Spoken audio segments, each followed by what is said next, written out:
我已经安排了一个婢女化作道姑，在凡间照顾元贞。为何你还要坚持去青丘找白浅？君上，你不懂，一个娘是绝对不会允许自己的孩子受任何苦难和委屈的。我一定要去找姑姑，让她替元贞渡劫。她惹下了祸事，她就需要历劫。别说是青丘白浅，就算是折颜上神，恐怕都管不了。不，姑姑能管。你对你的那个姑姑，未免也太信任了吧？不是我太信任姑姑，而是我跟君上的事，天宗已经欠了青丘。这件事，别人不管，姑姑一定能管。哪怕姑姑擅自给元贞改了气语，天君也会睁一只眼闭一只眼的。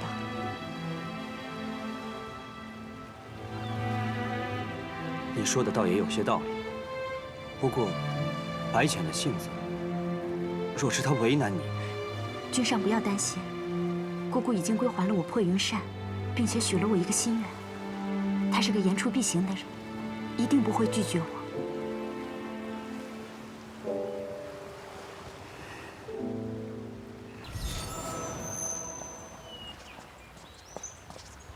姑姑，这么快就拿着扇子来了，看来是想清楚了。那姑姑的意思是？请他进来吧。是。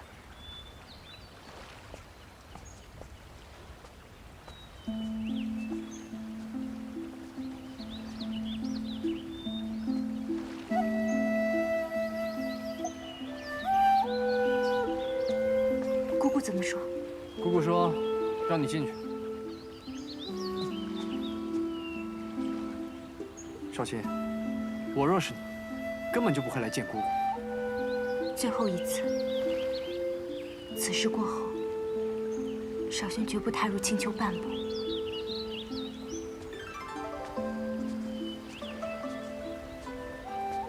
姑姑，姑姑，你带着阿离先去玩吧。小天下，来。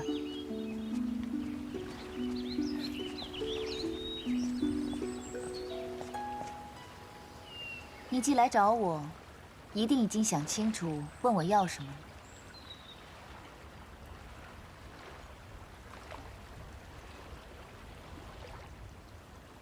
叶华君不是外人，你说吧。姑姑，可不可以救救我的孩儿元贞？救你的孩儿？前几日天君寿诞，君上带元贞备了贺礼，前往九重天去给天君贺寿。谁曾想，夜里元贞误闯了洗梧宫，险些调戏了洗梧宫的素锦侧妃。调戏了素锦？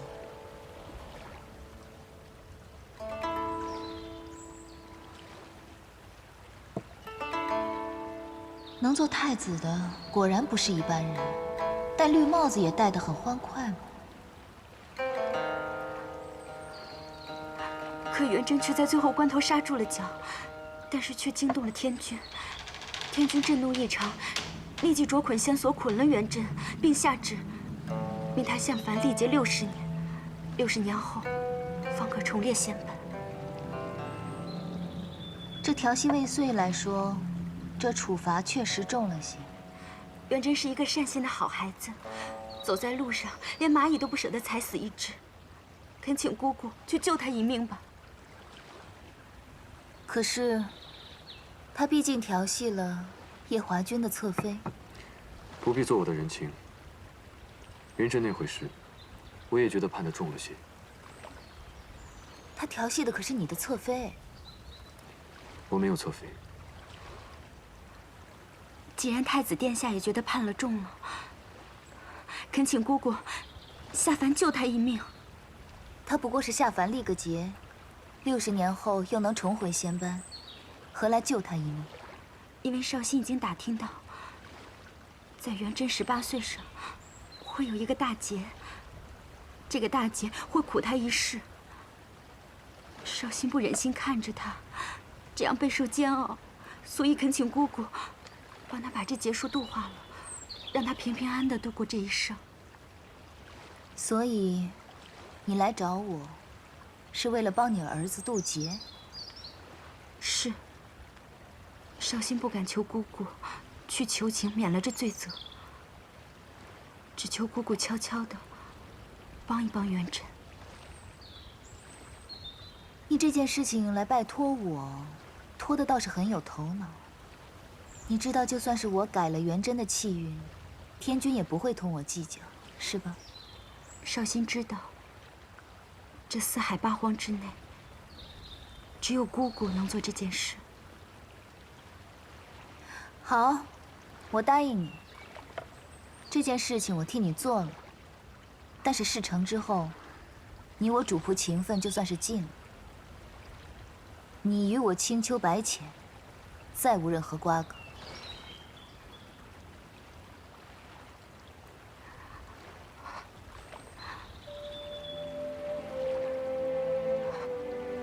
绍兴，谢姑姑成全。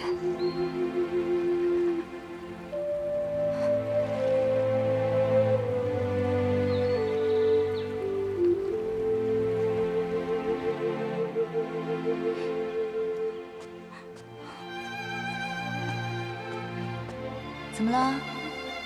又被那些小神仙欺负了？他们都笑我是小八蛇，不配在狐狸洞伺候青丘女君。你也太没出息了！小时候谁敢欺负我，我就把他打得连家门都不认识。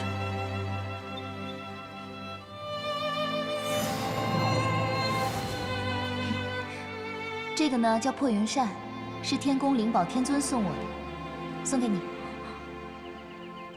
灵宝天尊送的，太贵重了，绍兴不能收。你就收下吧。你跟我在一起这么久，什么法器也没送过你。这个扇子可厉害了，以后谁敢欺负你，你就用这扇子将他扇出青丘。这把扇子这么厉害吗？送给你了。谢谢姑姑。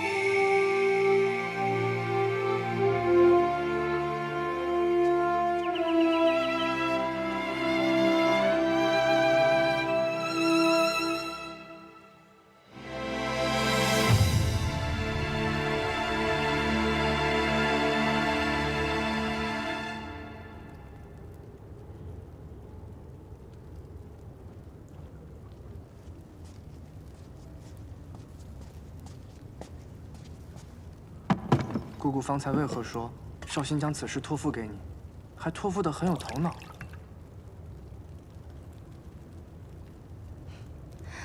偷听了。我是想听听，这个不顾主仆情谊，害我姑姑沦为四海笑话的人，又是怎样厚着脸皮来求姑姑的？九重天上呢，是个神仙，都有篡改凡人气运的本事。但是天族有规矩在那儿，就算有这个本事，也毫无用武之地。天族欠我们白家的债有1箩筐了，1分也没有兑还。有我出面讨几分薄利，天君也会睁一只眼闭一只眼的，将这桩小事囫囵了。所以啊，此事由我出面最好。这个小八蛇，可真是机关算尽了。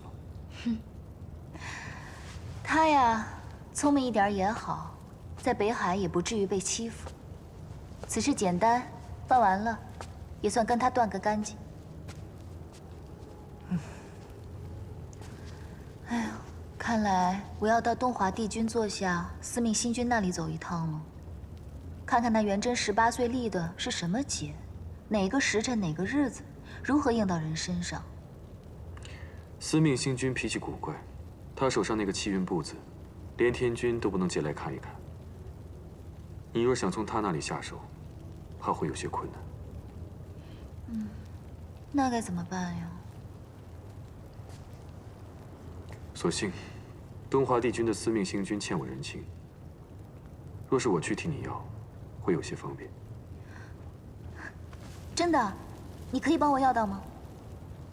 但你得答应我一件事：什么事啊？去凡间时，将自己的法力封了。封印法力？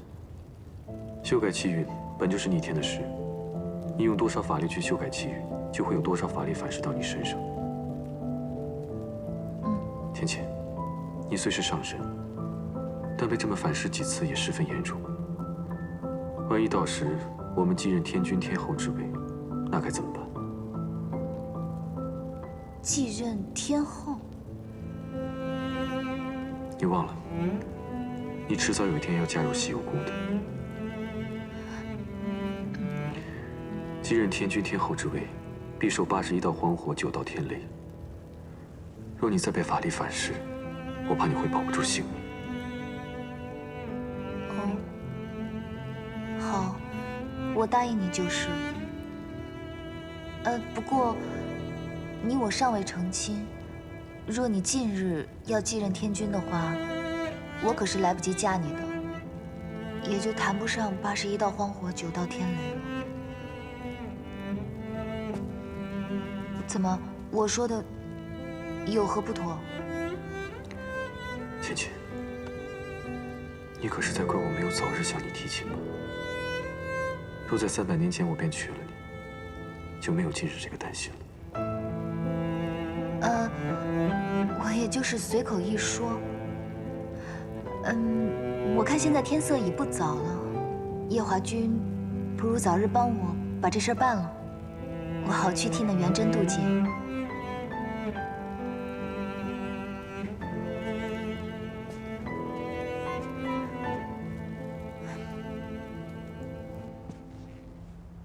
太子殿下怎会想到看元贞的运波？白浅上神答应二叔的小妾，要助元贞渡劫。姑姑还真是宅心仁厚啊，一点都不计较那小八蛇在300年前抢走了二殿下。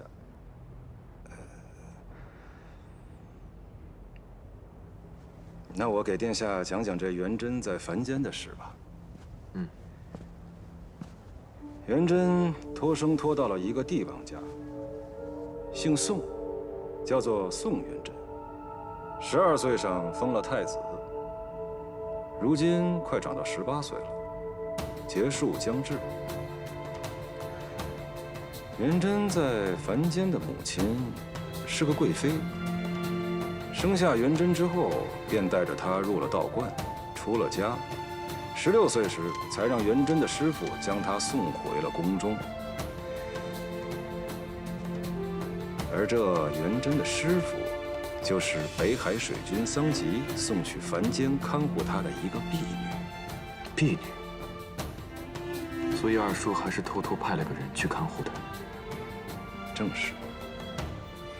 依小仙看，姑姑若不想打乱气运，就要替代这个师傅，先留在元贞身边。也只有这个法子了。至于如何渡劫，还需从长计议。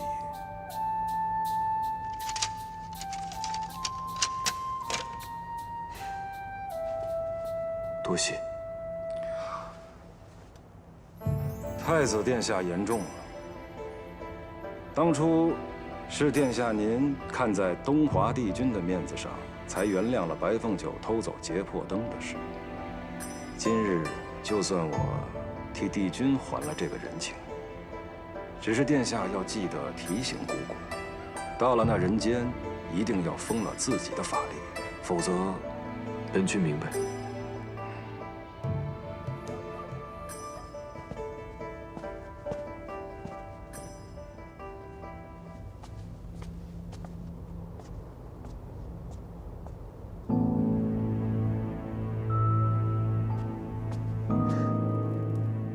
你说那只九尾狐要去凡间帮元贞渡劫？君上和星君确实是这么说的。他们还说，要白浅一定要在凡间封印自己的法力。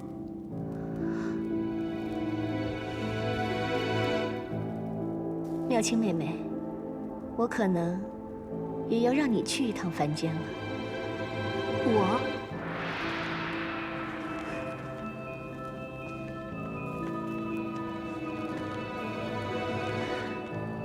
按理说我是姐姐，这种冒险的事本该我亲自去。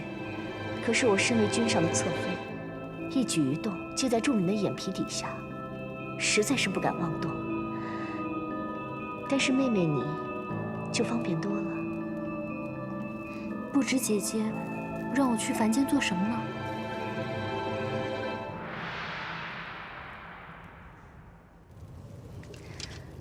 早先一直听你说这册子如何贵重稀罕，我还以为卖你的面子也只能讨回一个小钞，没想到连原物都讨回来了。看看吧，司命这气韵，写得很是让人唏嘘。这司命君不去写几个戏本，真的是屈才了。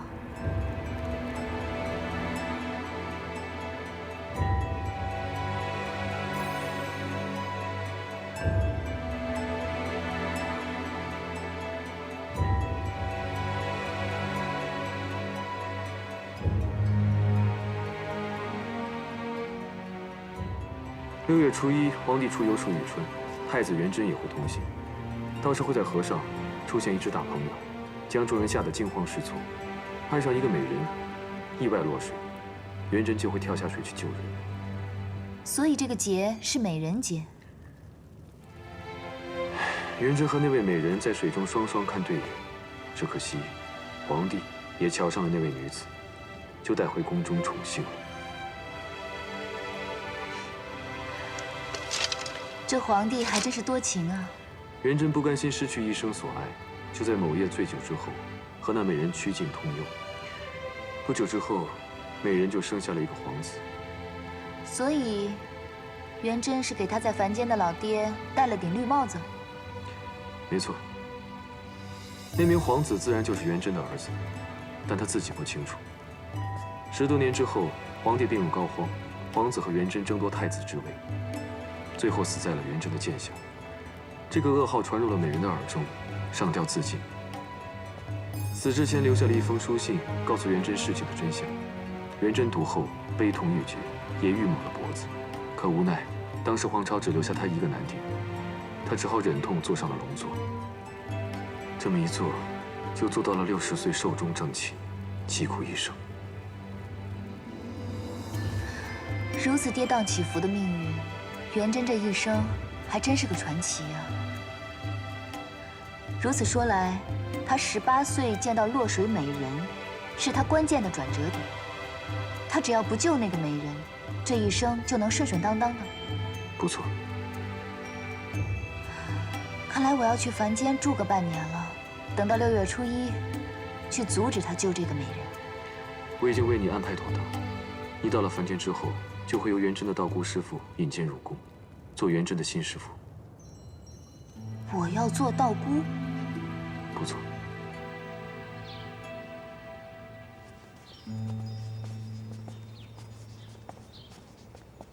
师姐，师妹，太子殿下，贫道与你的缘分已了了，也该离去了。师傅，只是，身为殿下的师傅，如此贸然的离去，终归对不起殿下。幸好贫道的同门师姐，云游四方，途经此处，贫道托师姐带贫道来看护殿下。师姐几百年不曾出师门了，此番能与元贞殿下结一趟师徒的缘分，与殿下也算是善福。可是元贞舍不得师傅啊。缘来缘去，都由不得你我呀，殿下。元贞明白，可是多谢道长，这几年对元贞的看护。贵妃娘娘客气了，快来见过贫道的师姐吧。元贞，快拜见道长。道长。不错，不错。道长的意思是，贫道一眼就看出，太子殿下乃是九重天位列仙班的神仙。因犯了错事，才下凡历劫。那经过劫难，我儿还能重列仙班吗？如贫道点化得当，太子殿下又一心向道，我相信重回仙班并不是难事。快叫师傅！哦，师傅。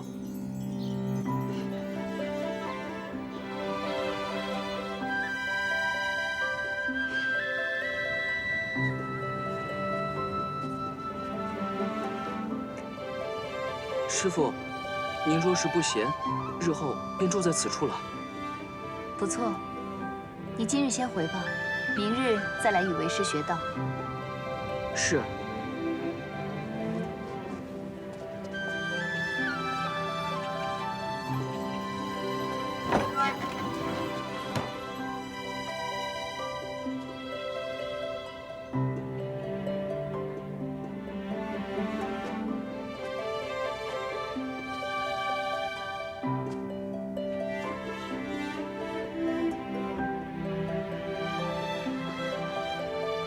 这才正月初一，真是足足要住上半年，才能到舒玉川美人落水的日子。不过也好，能体会体会凡间皇家是如何过日子的。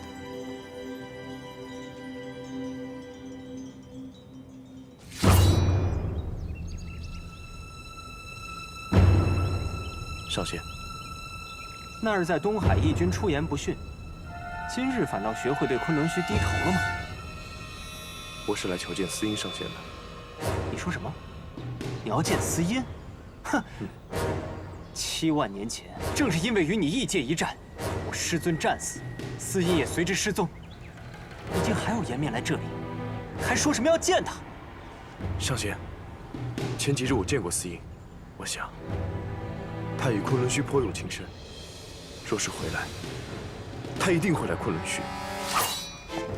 什么？你见过他？在何处？在东海北岸，北荒境内。北荒。义军，请回吧。虽说我昆仑虚为了天族不会再与异界为敌，可和异界也绝无任何情谊。至于司音，我和众师兄会继续找他的下落，就不劳义军费心了。不送。少仙留步。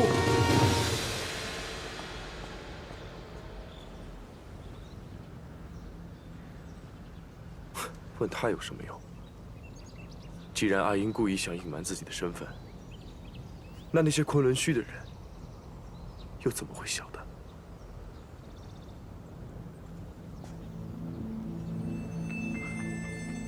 火麒麟，君上，回大紫明宫。是。君上，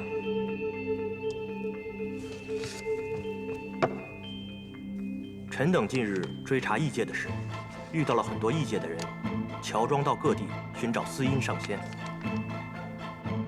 手中均带着这幅画，听闻这幅画正本是义军离境亲手所绘，其余的全是副本。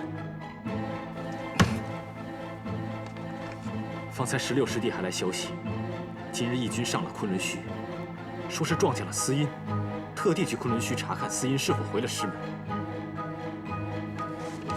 我寻17师弟寻了7万年都没有线索，怎么叫他给撞见了？这分明又是祸国。巅峰上仙，这画卷上面的人，可真是司音上仙？不错，正是我17师弟。你方才说离境义军与司音上仙见过？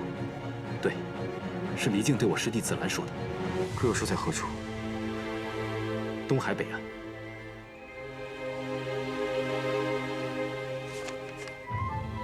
东海北岸，果然是东海。昆仑虚座下17弟子司音，与墨渊仙体一同失踪了7万年，这是天族最大的悬案。没想到，芊芊，你便是那个司音上仙。殿下可是有什么线索？没有，我只是听闻过司音上仙的事情。见到此画卷，一时想到了7万年前的大战。你们先退下吧。是。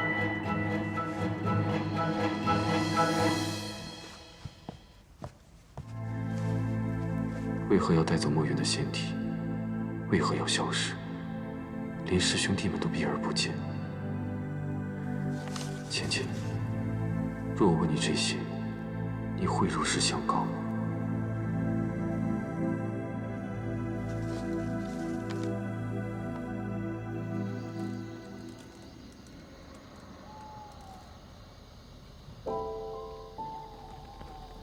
乖，婴儿真乖。君上，都退下吧。是。君上，你看他很乖，不吵也不闹。你别闹了，都300年了，你怎么还不清醒？就是因为你当初偷了阵法，我们才会生下病安。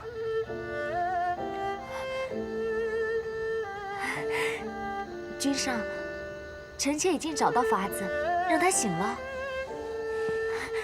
君上，只要婴儿醒过来，就证明臣妾可以生出健康的孩子。到时候，臣妾再为君上生上几个小皇子，啊，还有小公主。君上不是最想念胭脂吗？到时候臣妾再为君上生几个小公主，好不好？事已至此，你就放手吧。我问你，司音到底是谁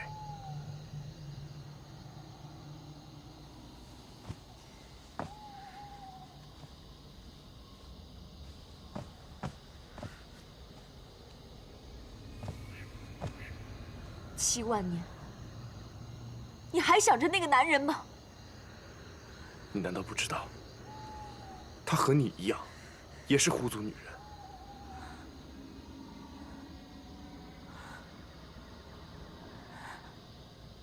狐族女人？不可能！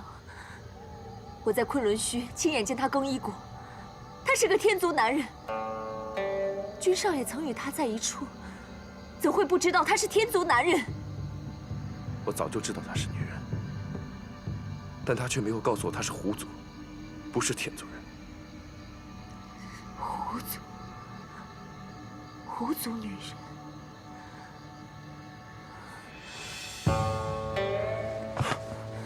你是不是想到了什么？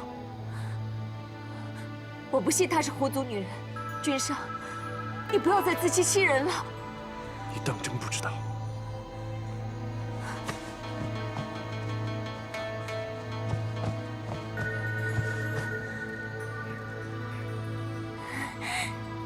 婴儿真乖，只要婴儿乖乖听娘的话，娘就一定会让你醒过来的。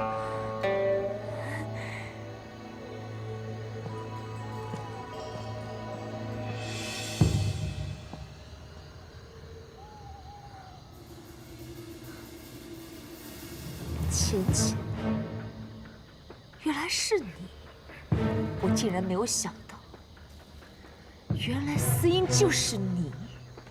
为什么我最爱的男人，一直惦记的都是你？你都有了墨渊，为什么还要来跟我抢离境？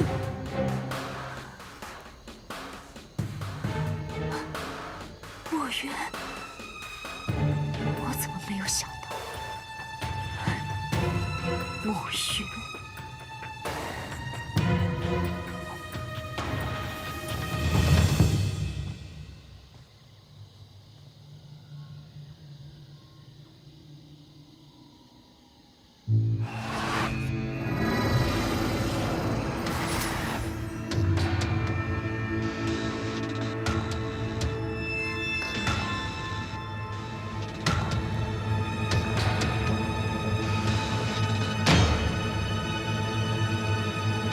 您看看这个，这是采用晨曦露水调制而成的仙乐玉露，云门们多香啊！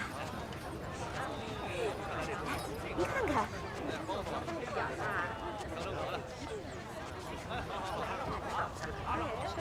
姑姑回来了。姑姑回来了，不是说去凡间了吗？是啊，这么快？没想到白浅竟然不在，真是老天爷来助我。天上一日，凡间一年。你们以为时间过得很快，实则已经过了数个月了。这倒也是，姑姑早上挑拣的，说是去凡间少则半年，多则1年，让我留着这琵琶，姑姑明日回来再去。那要不要我帮你送去狐狸洞啊？不必，我自己拿回去吧。谢谢了。姑姑今天可真可笑，是啊，太奇怪了。就是。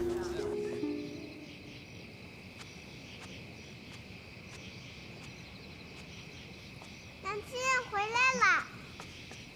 姑姑。娘亲，你方才叫我什么？娘亲不是告诉阿离说要离开青丘一日吗？怎的这么快就回来了？因为娘亲很想你。姑姑不是说您要去凡间至少有1日吗？凡间太过无趣，我就先回来了。无趣？怎么了？姑姑不是要去帮绍兴的儿子渡劫吗？就是因为渡劫太过容易，所以我就先回来了。陪娘亲进狐狸洞好吗？好。走，乖儿子。姑姑虽然宠爱小天孙，却知道天族礼法，从不叫他做儿子。今日的姑姑确实有些奇怪。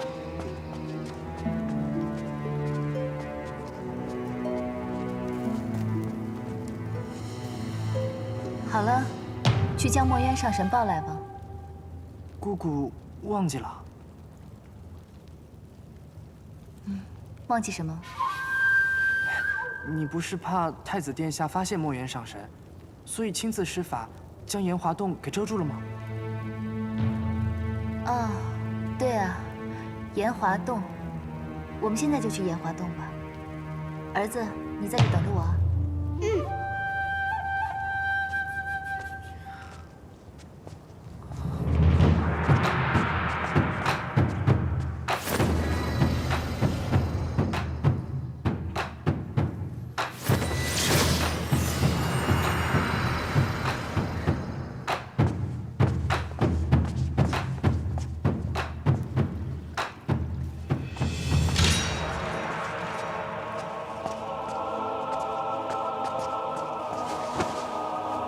你果然在这里。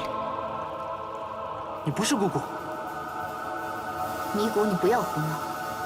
姑姑见了墨渊上神，都要先行弟子礼的。你不是姑姑，你是玄女。你个叛徒，你还敢来青丘？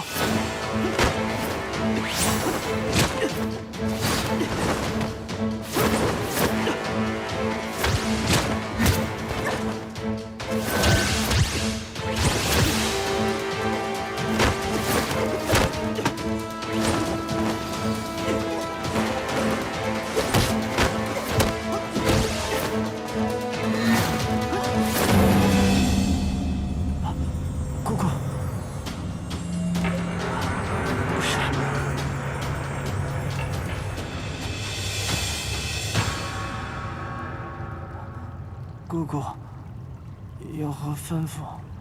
去把小殿下给我抱过来。是。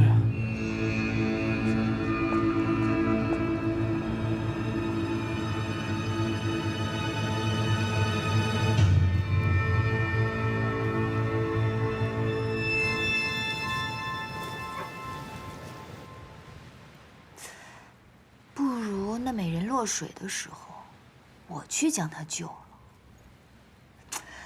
不可不可，万一那美人看上我了，岂不更麻烦？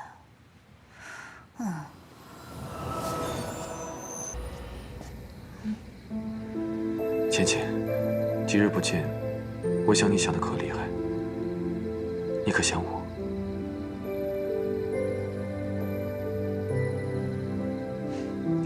此番我来是要告诉你一桩大事。你可知元贞在这一世的爹是谁托的生？莫非还是你爷爷不成？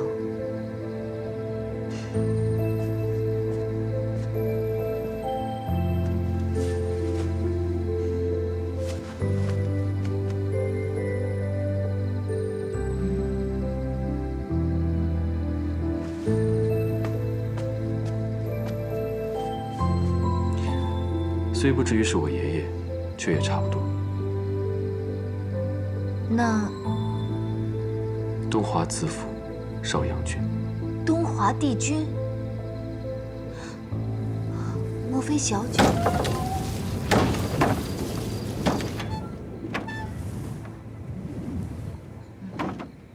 我先去关窗。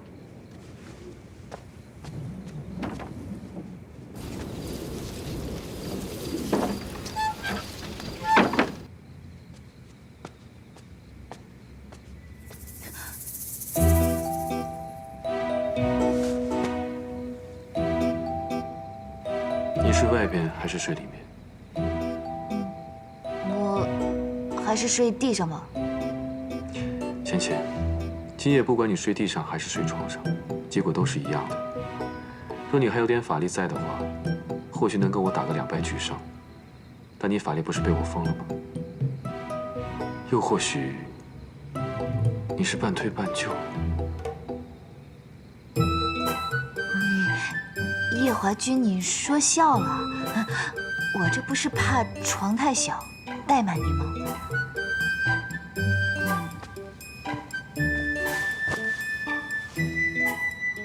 我习惯睡外侧。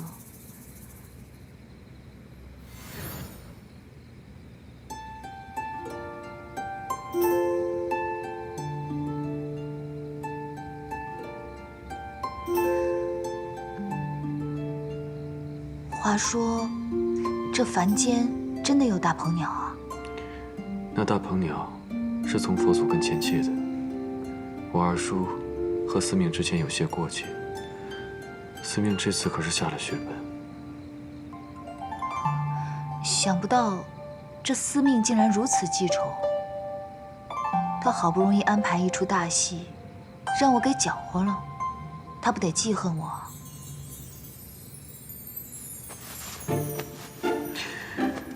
芊芊，你不用担心，左右他还欠我一个大人情。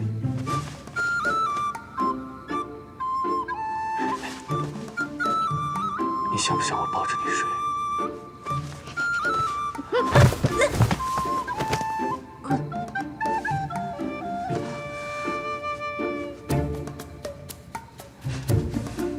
果然，知道你睡觉不老实，才说抱着你睡的。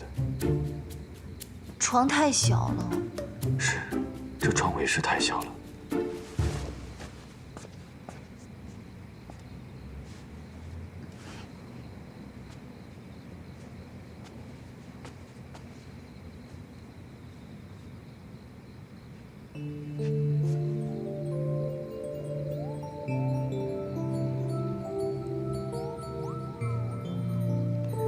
芊芊，你可识得那四阴神君？我听过，但没见过。不是听说他跟墨渊上神一同归隐了吗？原以为你会知道的更多些。不知道。今日那义军离境，画了一幅四阴神君的丹青，并私下寻找他的行踪。这丹青辗转到了我的手上，猛地一看，像极了女扮男装的你。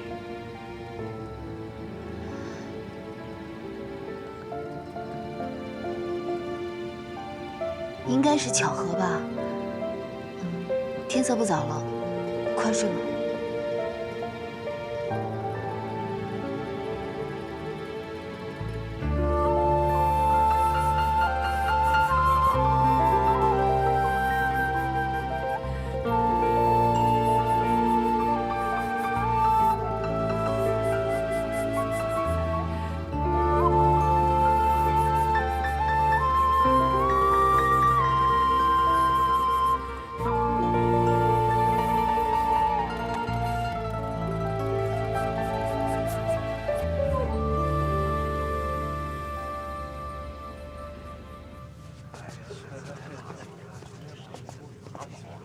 三殿下，你也去蟠桃会吗？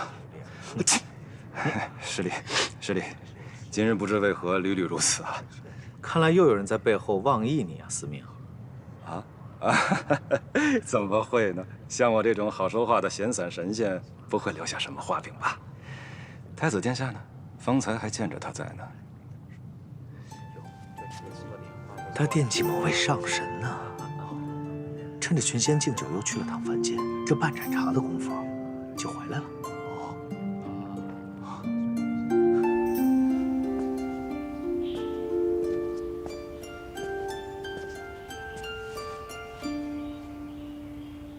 芊芊，过来与我书法。你是在唤我？听米谷说你书法书得很不错。今日我得去觐见天君，若是仪容不整就不好了。哦。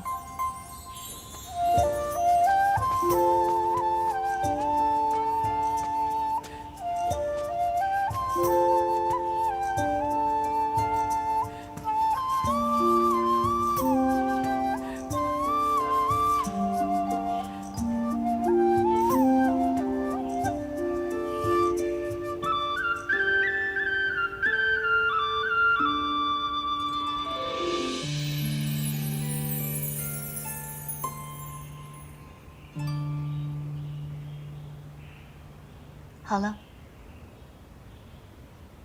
你从前没事。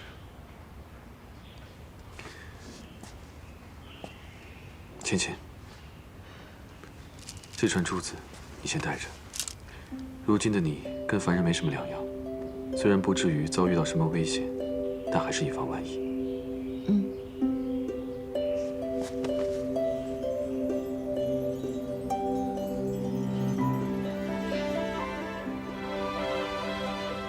那我便先回天宫了。对了，昨晚忙着正经事，都忘跟你说。6月初1，你想将远征拦着，再派人将东华帝君推下水去。如此一来，你一是保得元贞，二是不妨碍东华帝君立人生之功，便皆大欢喜了。好。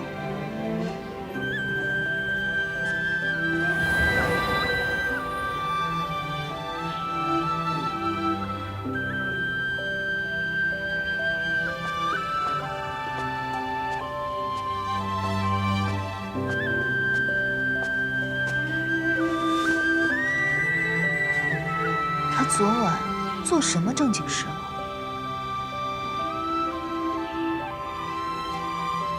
差点把小九忘了。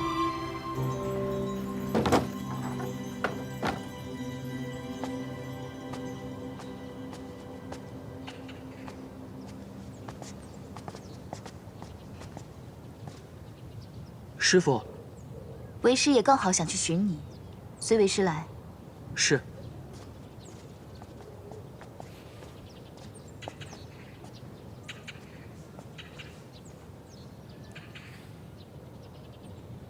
师傅，你脖子这边是怎么了？看着像是……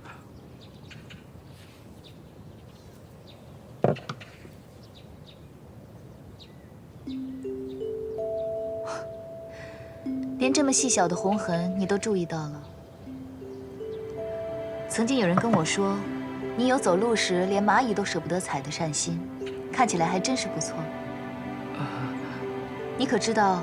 走路的时候不踩到蚂蚁，不只是需要善心，还需要细心。这善心跟细心本就是一体的。是。既然如此，为师今天便考考你，你的细致程度。师父请说。为师知道你16岁之前一直在道观中生活，16岁之后才进的皇宫，所以为师也不为难你，就问你2个问题。一个是关于道观的，另一个是皇宫。你之前在的那道观中，有一名经常穿白色衣服的道姑，她常用的有一柄拂尘，那拂尘是什么材质的？拂尘？你且先不必答。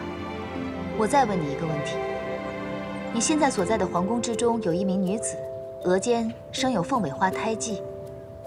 那名女子她居住在何处？是什么职位？闺名叫什么？师傅，元贞寡陋，在道观中住着时，却从未见过师傅口中所说的这位白衣道姑。至于这位额间一枚凤尾花胎记的女子，元贞倒是知晓，正是住在汉丹院里的陈贵人。至于陈贵人的闺名，徒儿委实不太晓得。小九果然是奔东华来了。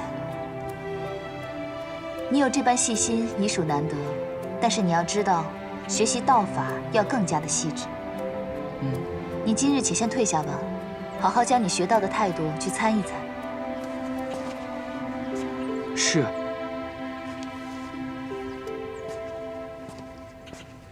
元贞小弟，其实你已经够细致了，再细致你就成八公了。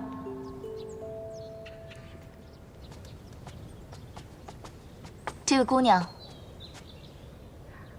道长有何吩咐？带我去陈贵人的汉丹院。是，请跟我来。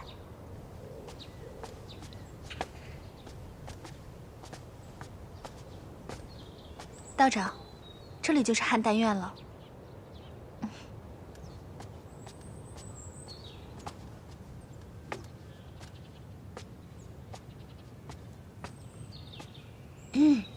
小九，姑姑来看你了。姑姑，姑姑，姑姑，我求你了，不要把我带走，姑姑，我爱他，姑姑，我不能没有他，我求你了，姑姑，求你了。来生我给你做牛做马，我一定会报答你，求你成全我和他好不好？姑姑，求你了。这疯癫的模样，该不会是他给自己用了青丘禁术2声咒？我求求你了，我给你做牛做马，我一定会报答你的，求。来人啊！把陈贵人扶进去。是。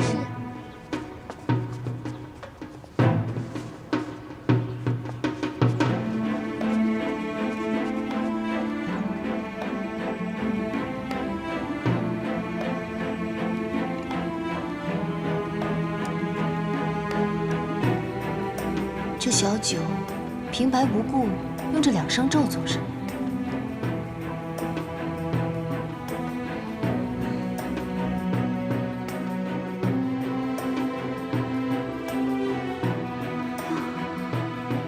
姑姑，求你别带我走，凤九要生生世世和陛下在一起。姑姑，姑姑。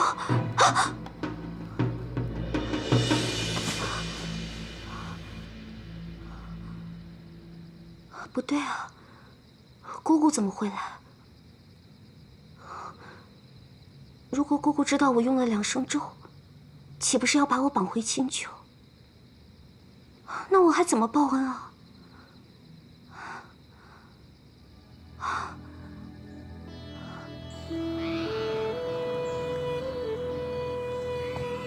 娘娘，这2个不是天族顶尊贵的人吗？怎么会出现在我们宫里？因为本宫要用他们的身体来救我的孩子。娘娘让傀儡去劫杀天族上仙，已经是死罪了。今日的事要是被君上知道，岂不是罪上加罪？娘娘，快点把他们还回去吧！闭嘴！本宫何时轮到你这个贱婢来管束？娘娘息怒！来人，把这个贱婢拉到水牢里。是。还有，召见几位将军。是。娘娘，奴婢不敢了。娘娘，奴婢不敢了。娘娘。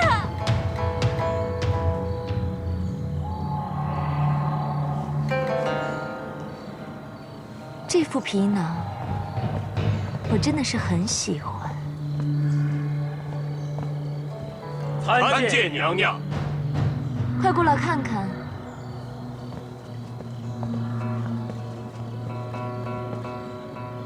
墨渊上神，娘娘，他不是已经消失了有7万多年了吗？这件事情，本宫过几日再跟你们解释。今日让你们来，是让诸位准备炼丹房。本宫要起炉做法，用墨渊仙体炼丹，让我的儿子康复。炼丹？没错。几日后，我的儿子将会拥有天族战神的元气。你们不觉得很有趣吗？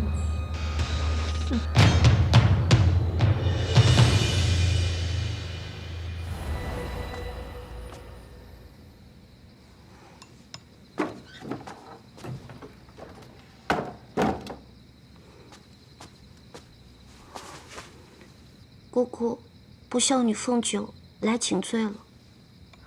果真是用了2声咒啊！姑姑英明。坐下说吧。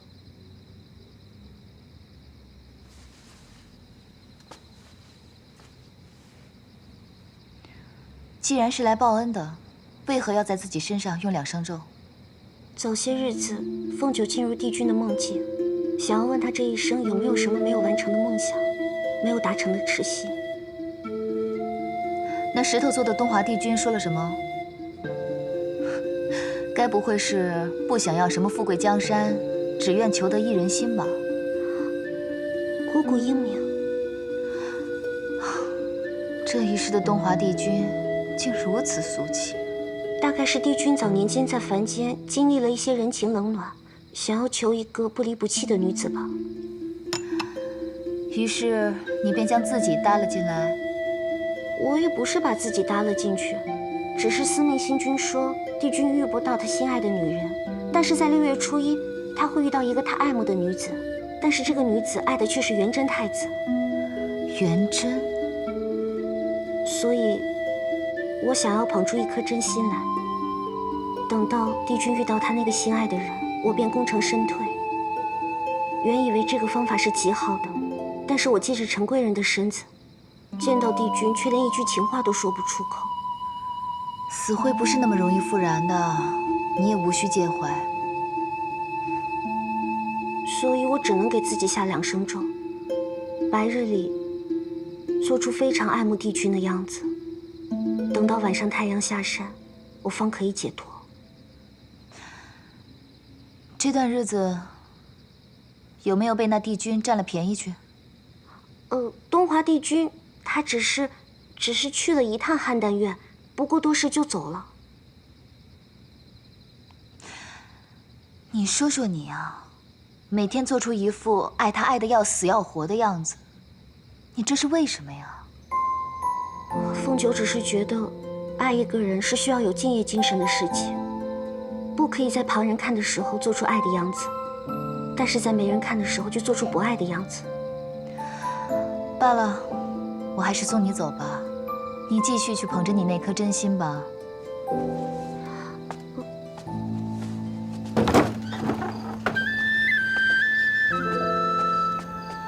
你在青丘的时候活得如何潇洒肆意？看，为了东华帝君来这种地方问鱼，你说说。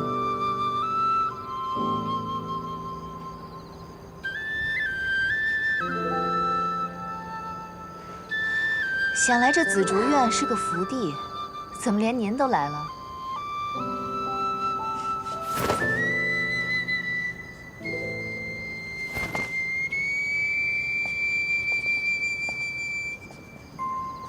有件事情忘了告诉你，你去东海赴宴的第2日，天君的孙子夜华就到桃林来找我，问我关于你300年前的旧事。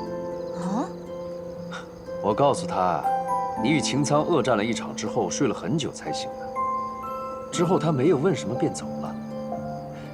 丫头，你跟夜华这桩婚事不会又黄了吧？应该不会吧？那就好。真真很想念你的厨艺，什么时候有空回桃林一趟吧？可是我还在凡间报恩呢。报恩？哦，你身上这2声咒下得不错啊。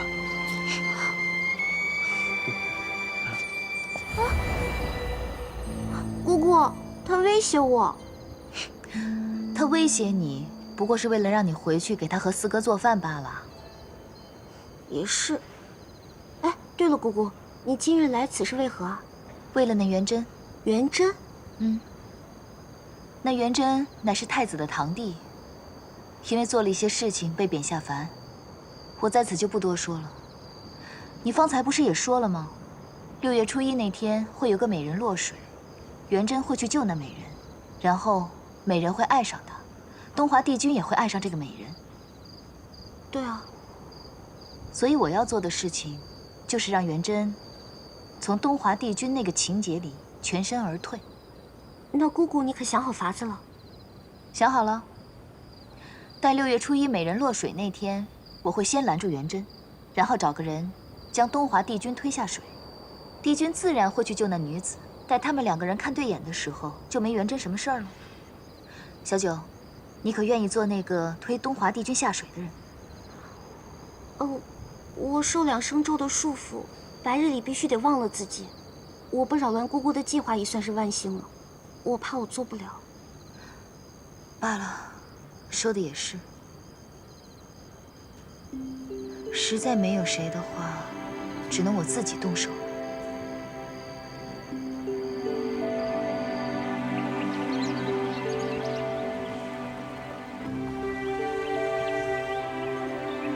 原来你在这儿呢。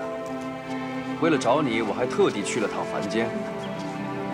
走，等你好久了，快跟我去趟西海。走，去西海。没错，我刚才去西海，偶遇了在凡间办事的西海二皇子。墨渊的弟子，小舞的大师兄，就是他。我与他在凡间的酒楼相遇，吃了顿便饭，刚好有人来禀告水晶宫的事。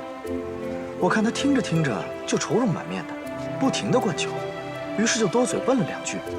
没想到让他犯愁的这事儿，你还真能帮得上忙。我就是你折颜上神。走。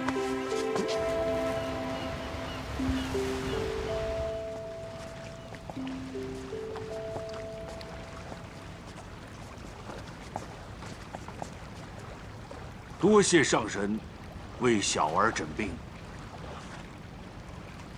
能不能治，暂且还不知道，不如让我先看看他吧。是，请。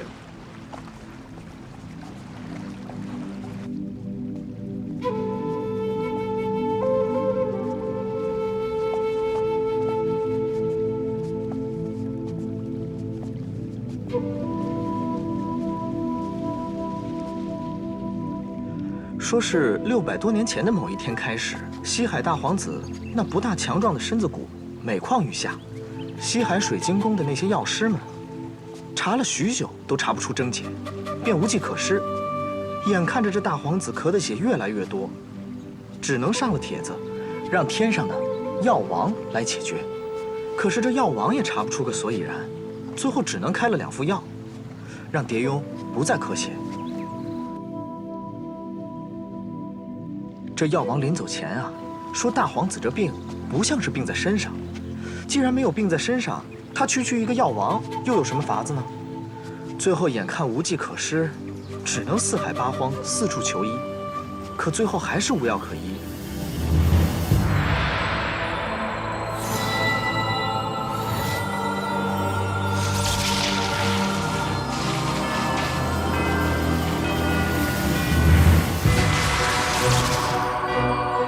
为什么会这样？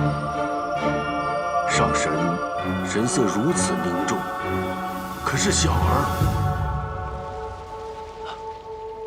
水君别担忧，大皇子并无性命之忧。那上神可有医治小儿的方法？让我再想一想。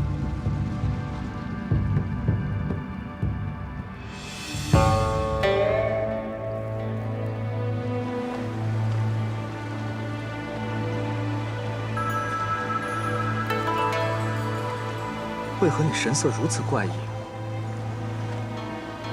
这大皇子病得蹊跷，给我几日时间，待我找出真相，再告诉你。难得见你如此慎重。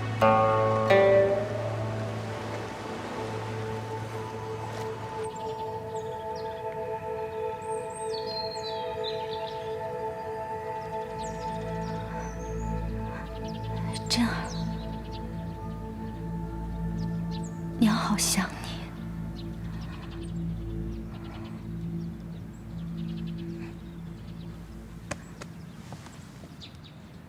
姑姑，跟我来。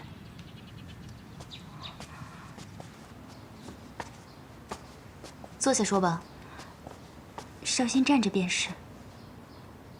我已找到替元真渡劫的法子了。少先叩谢姑姑。不必了，坐下吧。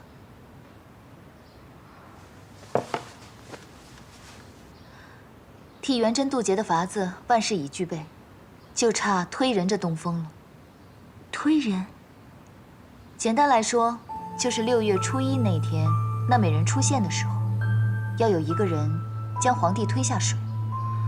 好，少先来做。届时你用了隐身术，待那命中注定的美人出现时，轻轻走到皇帝身边，将他推下水即可。但是这样做会遭法力反噬，你去做有些凶险，应该找个壮硕的人去做。既然这事儿必须要做的话，那我便让我家君上来做。也好，反正他是元真的亲爹，这样缺德的事让他来做，最合适不过。少先这便寻君上来见你。好，动作要快，离凡间6月初1的日子不多了。姑姑放心。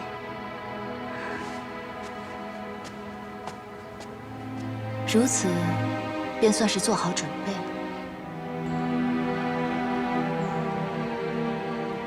上神，7万年前是你收留了我，7万年后，你又要救我的儿子，你可真是我母子的贵人呢。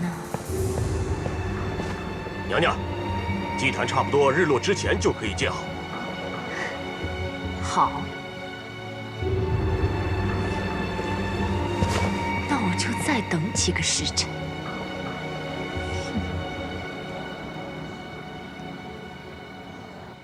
什么？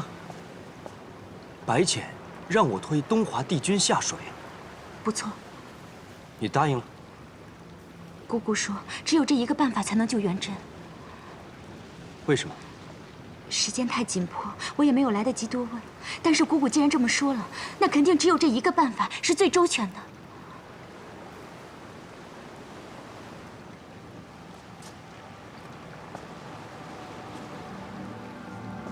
难道是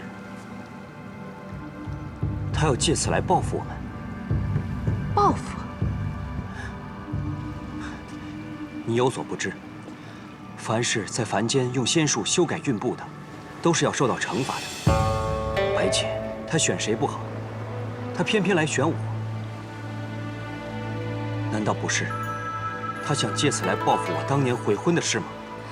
君上，你不可如此说我姑姑。